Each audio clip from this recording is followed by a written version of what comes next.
lihat pada pet animal sama pada kuda. Ya, nanti adik-adik bisa nanti kita tayangkan dulu. Nanti kalau ada yang belum paham bisa bertanya, ya. Oke, saya share dulu sebentar. Itu untuk presensi silakan diisi ya. Sudah saya kirim ke kontingnya ya.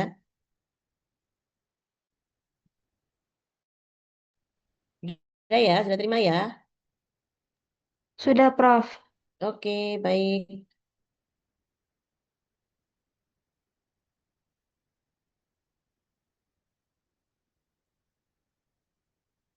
Sebentar. Saya males.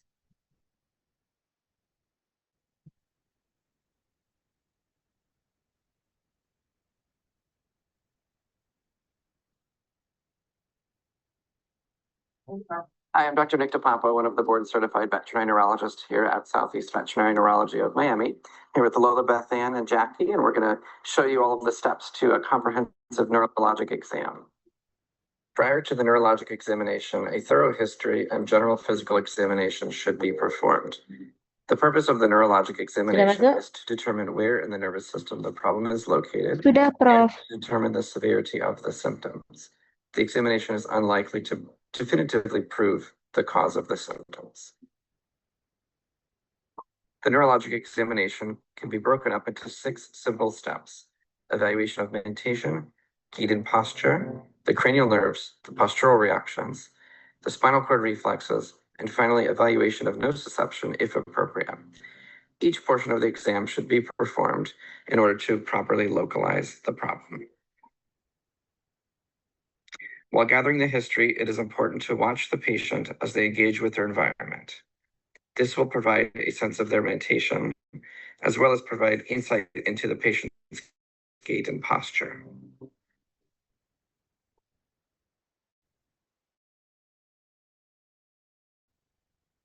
Here, while we are looking at incoordinations, additionally, we should evaluate the pattern of the gait, ensuring that the patient is not walking in circles, getting caught in corners, etc.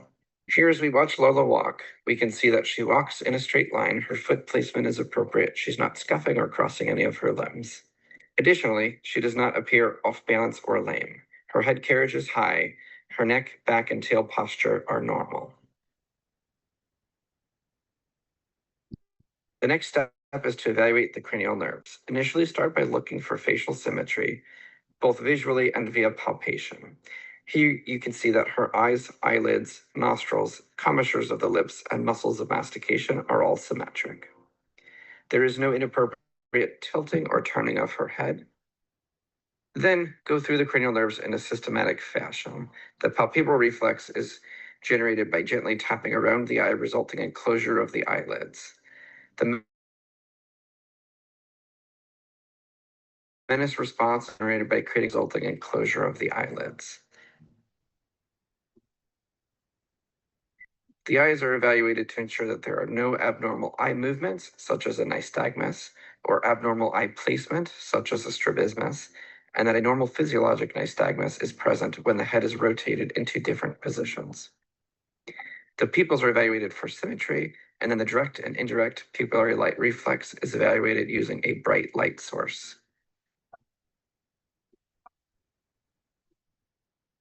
Proprioception is evaluated through a series of tests to evaluate the patient's awareness of where the limbs are in space. This can be evaluated through proprioceptive positioning and hopping, as seen here.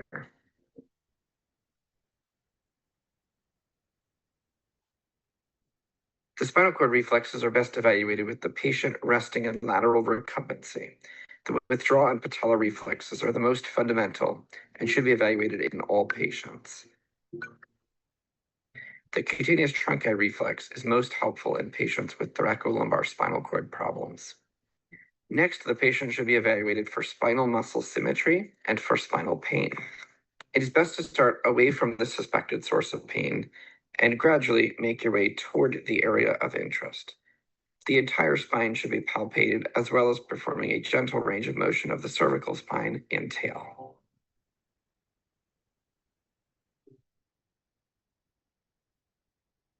The final step is to evaluate for nociception, or feeling, or sometimes called deep pain.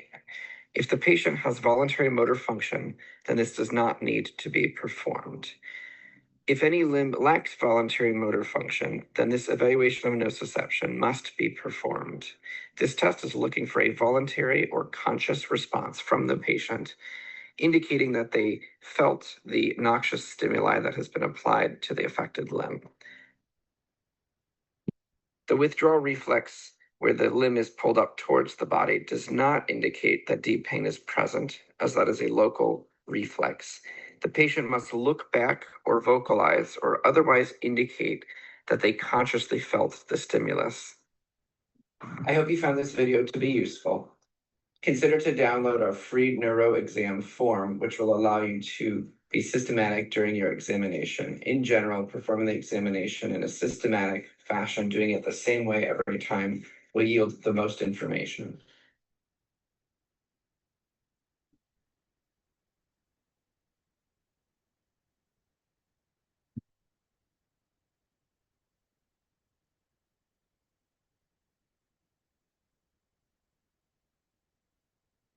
Okay, guys, so I think that starts us here. So my name is Blake Webb. I'm one of the veterinarians that works. Oke, baik. Ini saya off kamera ya, karena sinyalnya jelek di rumah sakit. Kalau di lantai 4. Nggak apa-apa ya, mohon maaf ya. Oke, baik. Dari sini ada yang mau ditanyakan?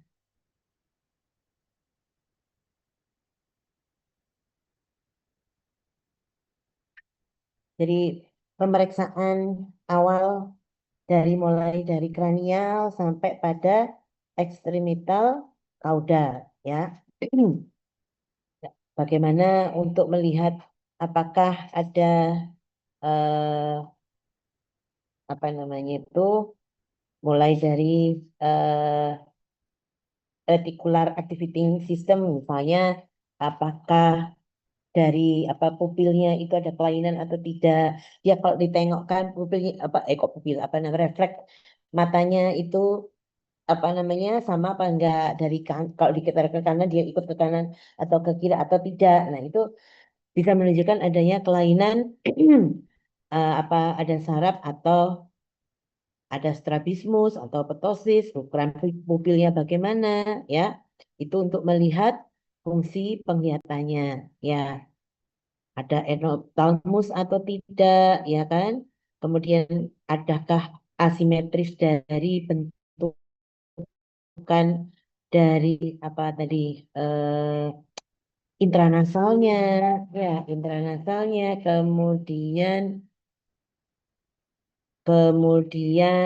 apa namanya internasal ada simetris atau enggak, kemudian dari apa ini bentuk bentuk dari mandibula kanan kiri juga ada perubahan atau tidak ya. Kemudian refleks palpable dari tadi yang dilihat tangannya dokternya yang agak jauh gitu, dia menggeser-geser, ada enggak refleksnya ya, gitu ya.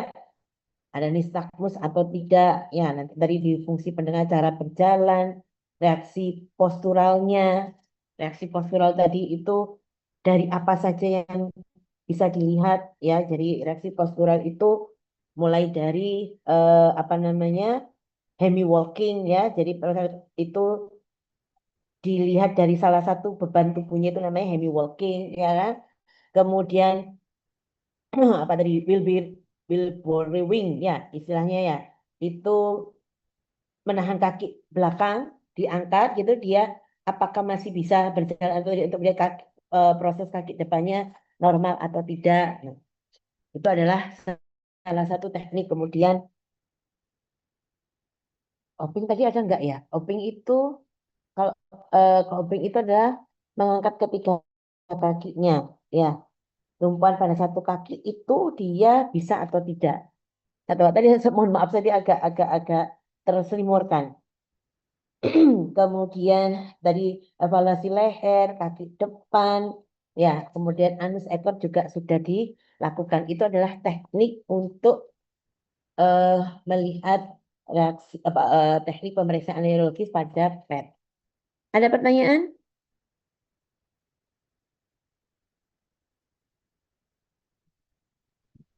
Halo, Sepertinya belum ada, Prof. belum ada. Oke, baik. Karena habis ini saya juga praktikum bahasa, jadi kalau memang tidak ada yang didiskusikan, saya lanjut ke materi yang untuk kuda. Ya, kuda sebentar. Sebentar. Hmm.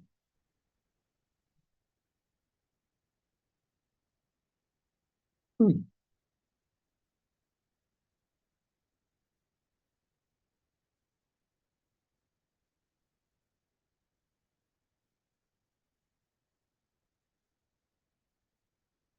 Bentar.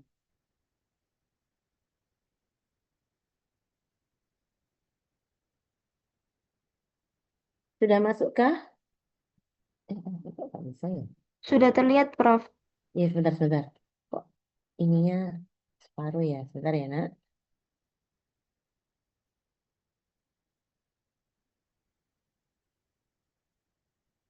Of the horse. Oke. A neurologic examination is conducted when we're concerned that the central or peripheral nervous system may not be functioning correctly. That dysfunction could be as subtle as a change in behavior. For example, a horse that's normally active and alert becoming depressed, or be as severe as stumbling and the horse having trouble standing. The most severe manifestation of a neurologic disorder would be with the horse laying down and unable to get up. A neurologic examination systematically evaluates different portions of the nervous system and assesses whether function is normal or abnormal, and if abnormal, to what degree of abnormality, severe or mild. As part of the neurologic examination, we always include a history so that we understand if there are any new items in the horse's diet, exposure to other types of illnesses or diseases. An example might be equine rhinopneumonitis, or EHV1, that can cause neurologic dysfunction and starts as a respiratory infection. For example, did the horse go to a horse show? Were there coughs? Did the horse ever have a fever? Those sorts of items are really important in narrowing down a diagnosis. But the physical exam still goes through a systemic examination. The examination will usually start with observing the horse either free in a paddock or in the stall. Does the horse move normally? What's the level of alertness of the horse? Is the horse head pressing, for example? When the horse turns, does the horse stumble or seem unaware of the limb positions? From that distance exam, we do a close-up exam. Wadi Symphony. What's up? We will usually start with evaluation of the cranial nerves. And those are the nerves that originate in the brain and go to different parts of the body, particularly the head. We check to see whether the horse can blink its eyes. We check to see if the horse can feel a finger in a nostril, whether or not the horse can use its tongue, whether the horse can swallow. Those sorts of evaluations are part of the cranial nerve exam. The next step we usually take will be to do mild pinpricks on the skin. Normally, the horse will respond just as it would with a fly on the skin by shivering the skin. And we assess whether that's present to a normal or abnormal degree throughout the body. We check to see whether the horse has normal strength of the tail. If the horse resists tail movement when we grasp it, that's usually quite normal. If it's completely flaccid, then that's abnormal. Ya, We also check whether or not the anus has normal tone by a mild prick, normally such as just placing a thermometer in. We see that there's normal or abnormal muscle strength in that area. Another thing to assess, and it might be done during the history, is whether the horse can urinate. Is the stall wet to a normal degree? And has the horse been observed to urinate or not? From those general exams, we assess how the horse manages its self-carriage. We walk the horse back and forth in a straight line. Does the horse track normally or abnormally? We may introduce a log or a rail on the ground or a curb and have the horse walk over that. Can the horse tell that there's an obstruction on the ground? We can also weave the horse back and forth over objects like I just talked about. By doing that, the horse has to fully assess its location in relationship to the obstacle. Does it trip over the obstacle? Does it stumble during the turns? Those sorts of things are important to assess. The next part of the exam is to pivot the horse on its hind legs. Doing that will assess what we call proprioception. Can the horse tell where its limbs are? Normally, a horse will mildly cross over its back legs as we pivot in a tight circle. And it should do that without reaching out far with the outside limb. Reaching out far is called circumduction, and that's an abnormal finding. The next thing we can evaluate is strength. We can do that in the forelimbs by pushing on one shoulder, pushing the horse over onto the opposite leg, and the horse should normally resist and not collapse or act weak. We can do the same for the hind legs by pulling the tail and walking the horse forward. Can the horse support its weight well as we shift its weight onto one limb? Another item of the exam is to walk the horse up and down a slope. To properly manage a slope, the horse has to take in visual information and its limb sensation and compile that information to keep it from stumbling. Sometimes we'll do portions of the exam with a towel over the eyes to eliminate the visual input that may show more subtle abnormalities in proprioception and strength and full use of the horse's body. We record those findings and make an assessment as to whether additional information is needed to make a diagnosis. If these findings show abnormal neurologic function, appropriate samples to be taken for laboratory testing include blood samples that can assess for various diseases. Spinal fluid may be sampled, again, to test for levels of inflammation and various diseases. From there, those laboratory findings are assessed, and we determine whether or not imaging is indicated. Imaging may be as straightforward as X-rays of the neck if we suspect some type of pressure on the spinal cord, or may require a myelogram. This is a procedure under general anesthesia where contrast medium or dye is injected into the spinal canal. For further information on neurologic conditions of the horse, check the SmartPack Horse Health Library.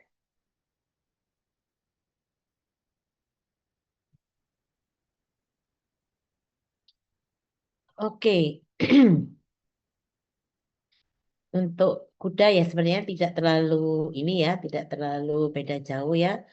untuk melihat pergerakannya, kekuatan dari bagaimana kekuatan kaki belakang, kaki, Ya kan orang gagal lihat caranya yang salah. maaf, apa namanya, eh kekuatan kaki belakang, misalnya ya tadi memberikan dorongan. Kalau kaki depan itu kita dorong-dorong pada bagian bahunya, ya kan?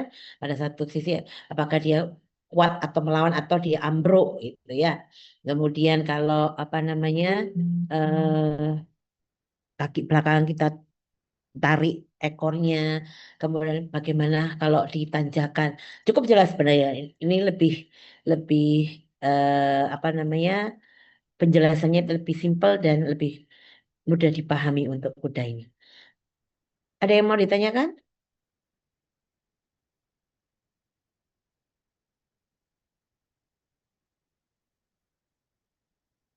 Halo, Sepertinya belum ada, Prof. kok KB guru?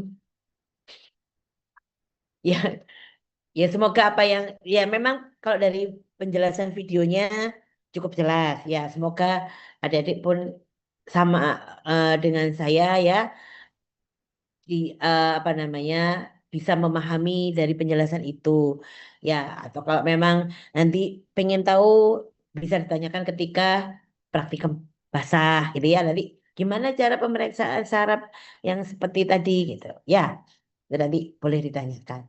Mungkin itu yang bisa saya sampaikan. Terima kasih atas perhatiannya. Wassalamualaikum.